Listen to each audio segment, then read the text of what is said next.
चर्चों की तरफ से आप सबों को सलाम जी। तो नौजवानों, आज फिर हम अपनी हदायत के लिए खुदावंद के जिंदा पाक कलाम में से पढ़ेंगे, सीखेंगे। आज मेरे साथ निकलेगा खुदावंद का मुकद्दस पाक कलाम, पुराना अहदनामा नोहा की किताब और उसका 3 बाब उसकी 22 आयत मुबारका से। खुदा के पाक कलाम में लिखा है, ये खुदावंद की शफकत है कि हम फना नहीं हुए, क्योंकि उसकी रहमत लाजवाल है, वो हर सुबह ताजा है, तेरी वफादारी अजीम है। मेरी जान ने कहा, मेरा बुखर खुदावंद है, इसलिए मेरी उम्मीद उसी से है। आमीन। मेरे अजीज नौजवानों, खुदावंद का मुकद्दस पाक कलाम फरमाता है, हर एक नया दिन जो हमारी जिंदगी में आता है, हर एक नई सुबह जो हमारी जिंदगी में आती है, इसलिए कि हम आइंदा से जो किया है ऐसा कुछ जिससे हमें खुद भी नदामत है, जिस पे हमें खुद भी अफसोस है, ताकि हम वो ना करें।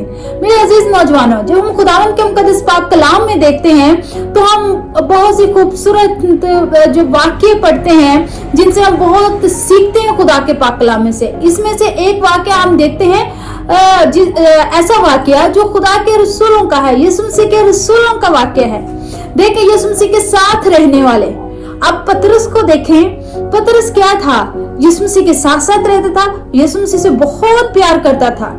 और देखें, वो भी यीशु मसीह तो बेशक वो तो सबसे ही बहुत मोहब्बत और प्यार करते थे, लेकिन हुआ क्या कि यीशु मसीह ने उसको कहा था कि तू 3 बार मेरा इनकार करेगा। उसने खुदा का इनकार किया। तो जब उसने इनकार किया तो उसको इस बात पे नदामत भी बहुत हुई। वो जो होना था वो तो होना ही था, तो वैसा हुआ भी। तो सबसे बड़ी बात क्या है इसमें बात ये है, अगर उससे हो गया तो उसको उस पर नदामत हुई, वो शर्मिंदा हुआ। तो जब वो शर्मिंदा हुआ तो वो तो समझता था शायद कि अब मैं कुछ नहीं हूँ, अब मेरी कोई खिदमत नहीं है, या अब मैं खुदा के पास नहीं जा सकता। लेकिन खुदा ने उसको बहाल किया, और देखिए खुदा ने उसको खिदमत का ओहदा भी दिया, खुदा ने उसको सरफराजी बख्शी, बशर्त कि अगर आप अपने गुनाह पर, अगर आप अपनी गलती पर नदामत होते हैं, आपको नदामत होती है, आपको शर्मिंदगी होती है, आपको इस बात का एहसास हो जाता है कि आइंदा को मैं ऐसा ना करूं, तो आप फिर सरफराजी पाते हैं। तो ऐसा हुआ, वो खुदा ने उसको माफ किया, उसको बहाल किया। तो ऐसे ही खुदावंद के जिंदा पाक कलाम में जब हम पढ़ते हैं दूसरे शागिर्द के बारे में, यहूदा इस्करियोती ने क्या किया था? उसने खुदावंद को बेच दिया, उसने खुदा को 30 सिक्कों में बेच दिया। तो खुदा को जब उसने बेचा तो उसको पहले तो इस बात पे नहीं था, लेकिन बाद में उसको कितनी शर्मिंदगी हुई। वो सिक्के तो वापस करने चला गया, लेकिन खुदा के पास ना गया। हमारा खुदा जिंदा खुदा है, अगर उसके पास सच्चे दिल से चले जाओ तो वो माफ करता है, वो बहाल करता है। अगर यहूदा इस्करियोती खुदावंद के पास जाता तो खुदा उसको भी माफ करता, उसको भी बहाल करता, जैसे पतरस को बहाल किया था।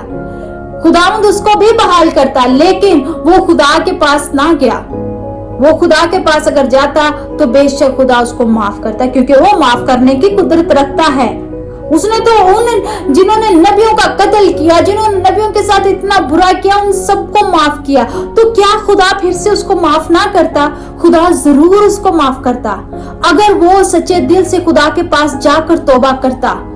तो बात यहाँ पर यह है कि मेरे अजीज नौजवानों, खुदा हमें हर रोज एक नया दिन देता है, ताकि हम की गई गलतियों को दोबारा ना दोहराएं और अपनी जिंदगी में तरोताजा हों और बहाली पाएं खुदावंद से।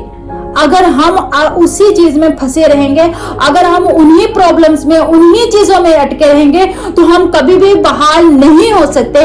बहाल उसी वक्त होंगे जब हम उन चीजों से निकलेंगे। आज अगर हमारी जिंदगी कहीं हमने अपने आप को स्टक करके रखा हुआ है, हम हर सुबह शाम दोपहर एक ही चीज पर रहते हैं, सोचते हैं, गमज़दा रहते हैं, तो हमें उससे निकलने की जरूरत है। चौचंदरोड तमाम नौजवानों, याद रखें खुदा ने पतरस को बहाल किया था। याद रखें कि खुदा के पास जाने वाला बहाली पाता है। आप बहाली पाना चाहते हैं तो यीशु के पास जाएं। आप सरफराजी पाना चाहते हैं, खुदावंद के पास जाएं, तो खुदा आपको सरफराजी देगा, वो आपको बहाल करेगा। तो अजीज नौजवान, ये हमारे लिए नहीं, अगर आज हम समझते हैं हमारी जिंदगी में नाकामियां हैं, गुनाह है, गलत फैसले हो चुके हैं, मायूसी में है, तो उससे बाहर आने की जरूरत है। क्योंकि खुदा का पाक कलाम बयान करता है हर रोज वो एक नया दिन अपनी रहमत से हमें देता है और बरकतों पर देता है, लेकिन हम उसको जो है वो जाया कर देते हैं, उसको वेस्ट कर देते हैं जब हम उसकी तरफ निगाह नहीं करते, जब हम उसके बारे में नहीं सोचते।